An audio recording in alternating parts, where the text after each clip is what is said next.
WNST is one of our charities that we're linked to through Brian Billick's generosity here at WNST.net. The Living Classrooms Foundation. You know where it is, down at the foot of Fells Point. And on Friday night, they're going to bring the tents out. They're going to bring in one of the greatest bands in the world for me, for one of the great causes here in the city, one of the great organizations that we talk so much about trying to make the city a better place. That's what Living Classrooms does. James Bond joins us here. He's not the man with the golden gun or gold finger, but he has a golden touch when it comes to the community here. And Friday night, it's the 32nd annual Maritime Magic. It's being held right on the complex down in Fells Point, and James joins us now, not just to talk about a great party and great food and a whole bunch of businesses and people like us here at WNST and Brian Billick stroking checks and doing stuff to make it better, but also the work that you guys do after Friday night is pretty significant. James, welcome in. I know it's a big, big week. I appreciate you taking a little time. I figured you'd be tuning up with the band to sing No Woman, No Cry on Friday night. Well, Nestor, it's always a pleasure to be with you, and thank you for your kind words. Yes, it is a busy week. It's a busy week every day in Baltimore with Living Classrooms and the work we do day in and day out to help make the city safer, stronger, and healthier. And we just happen to come together once a year at the end of September. It'll be for this Friday, the 28th, and 7 o'clock down in Fells Point at our campus, and we will have the Wailers. We'll have over 85 restaurants. It'll be Maritime Magic, the 32nd time, and we're looking forward to seeing it. Whoa, 85 restaurants? Here's the problem, and I'm going to be really honest with you, okay? Your event is so good that I eat too much. And one of the problems is, and you know that this is, first off, you got to get there early, right? So you say 7 o'clock, I'll be there before 7. But you go around to get the food, and you cannot eat 85 things. At least I can't. I mean, so the variety, it's overwhelming. It's the one night every year where I'm like, do I want that or that? Because I can't have them both. Yeah, it's really, we're so grateful to all the generosity, starting with the Allegis and Tech System and Aerotech come in as the main sponsor, and Merit Properties and all the different sponsors, and including you and Brian, and we're just extremely grateful. And then all the food is from the restaurants and caterers is donated, and all the tents. And so it's a huge donation effort. And all the funds that are raised then go to support the education, workforce development, health and wellness, and violence prevention programs of Living Classrooms. All right, let's get into that because, I mean, the food's great, the music's great. It's Friday night. You should come. I'll be there. Come on down, dance with me and my wife, too. By the way, we got married to the music of Bob Marley and, Is This Love? So this is a nice night for us. The One Love, I mean, great message, and I've spent plenty of time in Jamaica. So the music's great, the food's great. We know that. Now, people ask me all the time, what does Living Classrooms do? And I remember Brian working with you back when he was the coach, and I didn't even understand. Then Brian became my partner here on behalf of the Living Classrooms Foundation, and I've learned about trying to disrupt the cycle of poverty, making the community safer and stronger and healthier. I hear all of those messages, but then there's the reality of going down to the UA house that you guys have supported and what's happened in our city, because outside of the city, people know Baltimore is struggling. I live here. You live here, you know that, but you are on the front lines to try to make this thing better in a really real way. So that's a great question, and Living Classrooms does many different things, but it does come down to focusing on how are we making the city safer, stronger, and healthier, less violence every day, and we do it in a variety of ways. So today we'll work with over 1,000 children, youth, and adults in a variety of different ways, and so let's go through those. We have our charter school, the Crossroads School, the most successful middle school in the city of Baltimore, working with children that live primarily in poverty, come to us 2 or 3 grade levels behind, and it's our job in 3 years to get them up to speed academically and into the best high schools. And not only that's helped them to be successful in their lives, that will help their families. Today we are. Where's that school, by the way? Let everybody know where these things are located. I like, because when people drive around, I want to know that's where Living Classrooms is making a difference. They're involved over there. I think when you drive next to the post office on Fayette, that is a flagship thing that people pass that they know you're involved in. Yeah, so the Crossroads School is located down in Fells Point, right on Caroline Street. It's in a very unusual location. right at Carolina and Lancaster Streets. That's also the location where we have our Fresh Start program that works with adjudicated teens. And these are young men and women who've got a little bit of trouble or might have dropped out of school or kicked out of school, and it's our job in 40 weeks to help get them on track, get a GED, be prepared for the workforce, and then to be successful in their lives. And we have about 82% of those boys and girls who are 16 to 19 after being in Fresh Start for a year or so later that are not re-engaged in the juvenile justice system. So we measure everything we do in our programs. We also on that campus operate the Baltimore Urban Gardening with Students program. You'll see the greenhouses and the gardens, and that's an after-school program. We run after-school programs in about a half a dozen different locations in the city.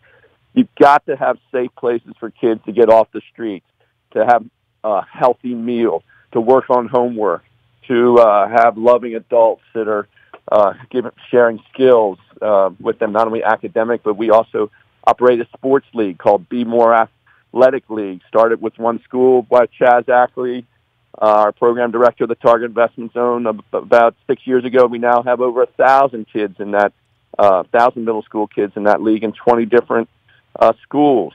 We operate the UA House, as you say, the Under Armour House, thanks to the generosity of Kevin Plank, the Bishotti family, the state of Maryland, and others. And that site has hundreds of kids and adults every day right next to the post office. And there's an early childhood center there, one of two early childhood centers we operate, serving almost 200 babies through 4-year-olds at those two sites.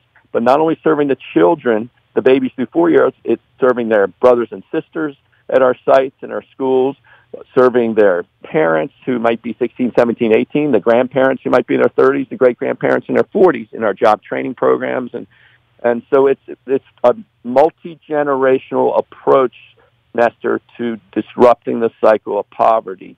And that's the way that we're going to work ourselves out of these issues in the city.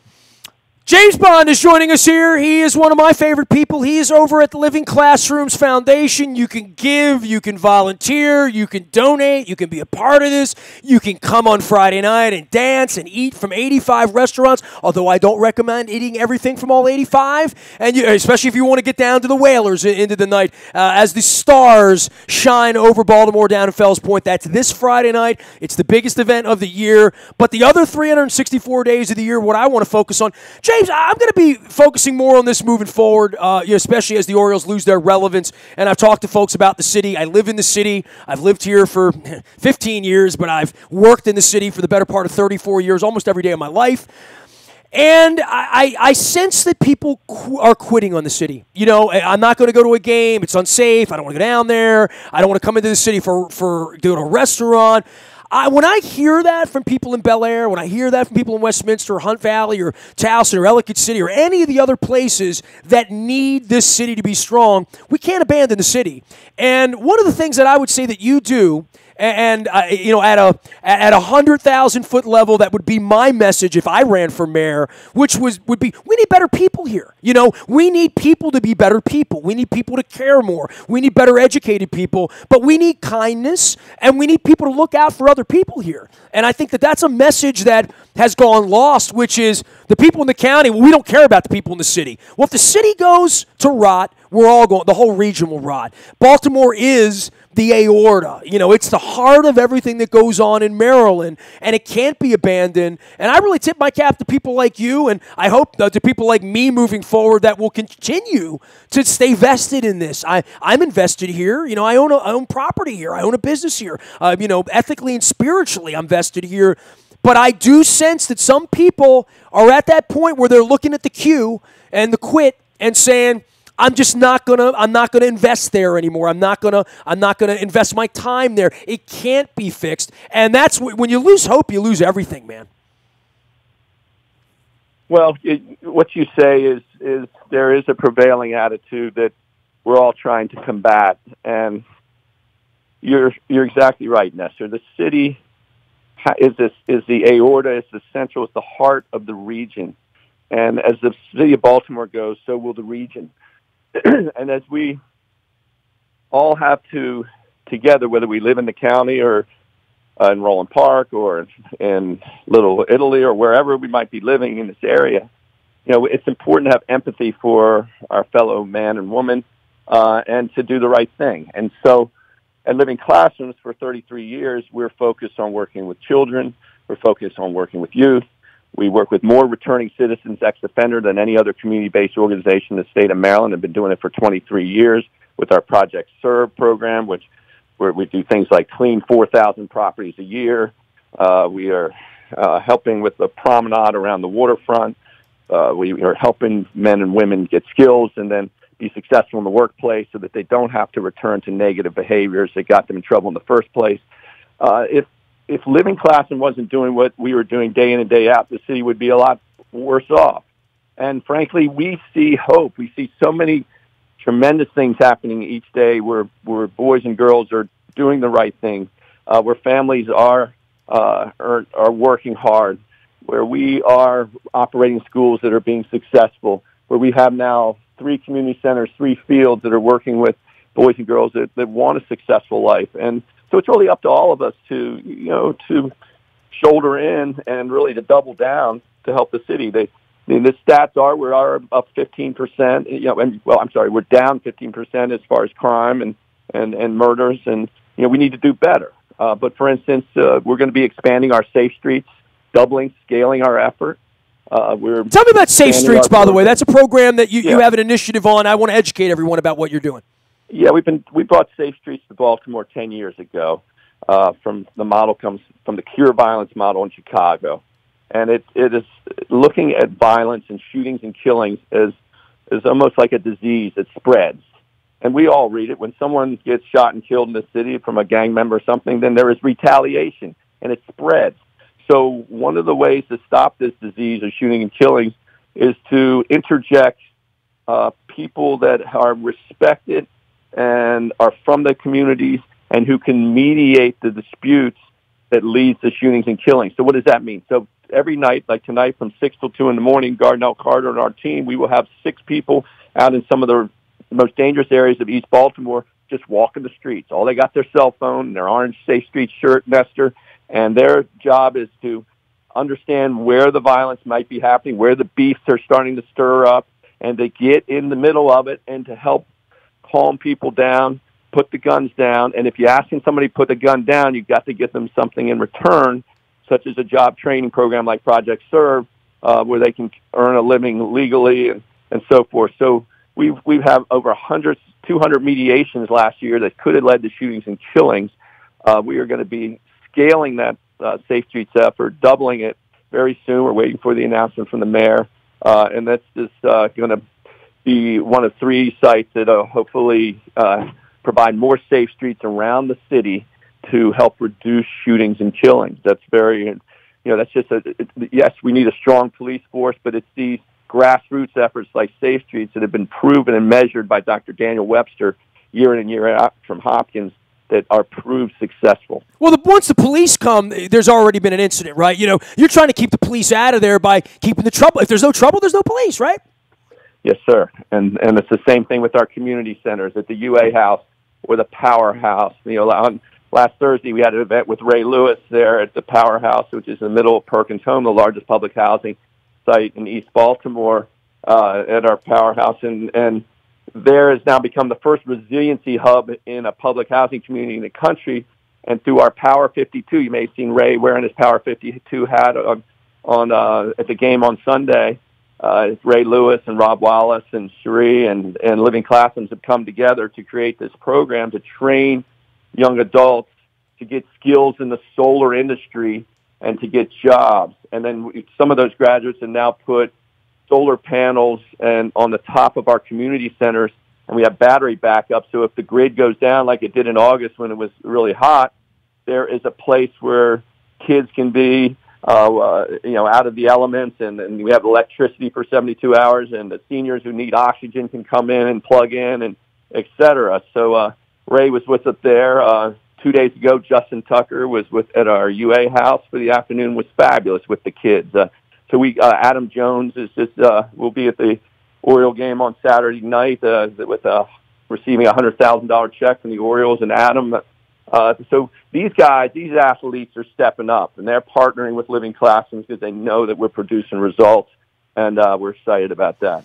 James Bond is executive director. What is your title? I don't even know that. Is that right? I'm president and CEO. President and CEO, we've whatever. We've got an amazing team, Nestor. We have over 400 employees, 10,000 volunteers. But we need everyone to pitch in. We welcome people's involvement and support at livingclassrooms.org. Last thing for you, and I know I've asked you this, but it's been years. How did you get involved in this? I only know you through this. This is what you've done, and it feels like what you've always done. And you have so many connections to so many people in the community. How did this start, and how did you get involved in this? We started back in 1985. I was the first full-time employee.